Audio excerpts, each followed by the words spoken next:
Good afternoon. My name is Andy Peak from Weston, Connecticut. Recently, the newspapers have been in the news. Their Murdoch bid for Dow Jones, Morgan Stanley's Hassan al-Masri's push to eliminate the New York Times dual class share. Given you are both experts in the dual class share and newspapers, what advice would you give to the long-suffering New York Times shareholders, and what advice do you have for Arthur Sulzberger, the besieged CEO of the New York Times and head of the family that owns the newspaper? Yeah, well, I think the long-suffering, as you put it, shareholder of the New York Times has probably made a mistake.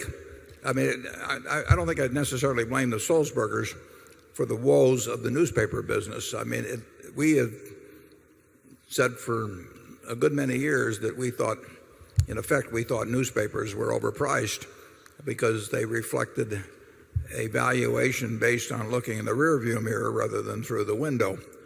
And it's interesting, we have this dual class structure at Berkshire, but because I converted a whole bunch of shares to B, I own about the same percentage of the B as the A, because I converted about 6 or 7 times as much as I needed for present gifts.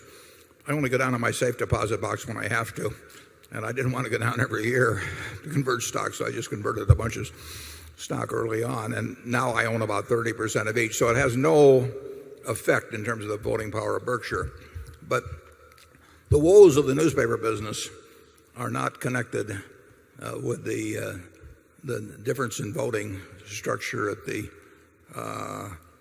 the Times or other places. The newspaper business has just gotten a lot tougher. And if you think about it, I mean, let's assume that Mr. Gutenberg, back there in the 15th century, instead of wasting his time developing movable type and all of those kind of things, it decided to become a day trader or a hedge fund operator and really made something of himself, so that we never had print.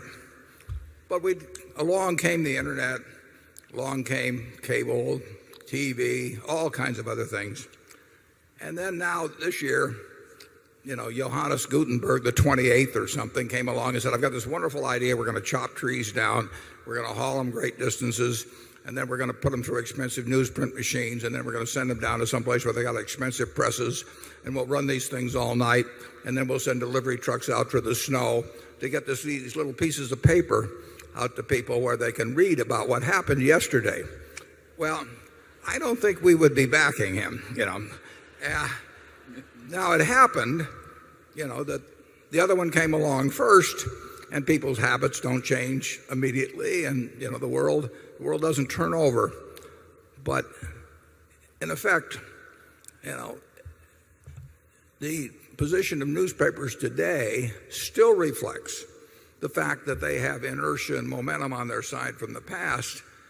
And I don't care how smart you are. There was a fellow that came into the LA Times a few years back. He was going to take the circulation up to 1.5 million, as I remember, Charlie. And the circulation is now 800 and some thousand of the LA Times, and it's going to go down. It's going down every week. And I don't know that, Joseph Pulitzer or William Randolph Hearst or E.W. Scripps or anybody who were geniuses in their day, maybe at building circulation, can do much about that. The truth is that the world has changed in a significant way. We used to sell 300,000 world books a year. It was a good value, and we sell 22,000 sets or something like that now. And it isn't because the world book isn't worth what it sells for. It's just not worth what it sells for to most people who can go on the internet and get an awful lot of that information free. So I don't think I would blame the dual class structure on anybody's investment losses in the New York Times. The companies that have not had dual class structures, we own the Buffalo News, and the Buffalo News earnings have been, they're certainly down over 40% from the peak. We have terrific management. We've got a paper that has among the highest penetration in circulation of any large metropolitan paper in the country, but our earnings are going down. And it's a fact of life. Charlie? Yeah, but he was talking about that dual class structure as being intrinsically wrong. But I would argue that the Sulzbergers set it up that way when they went public. And so that was in the basic contract. And once a contract has been made, the idea that you can just stamp your foot and take away the contract strikes me as a kind of an immature idea. I would add, too, that the Sulzbergers from the start, anybody that bought in the New York Times knew that they would not try to maximize earnings in a given quarter or try to minimize the downturn by slashing costs or something of the sort. They didn't build the New York Times by doing that.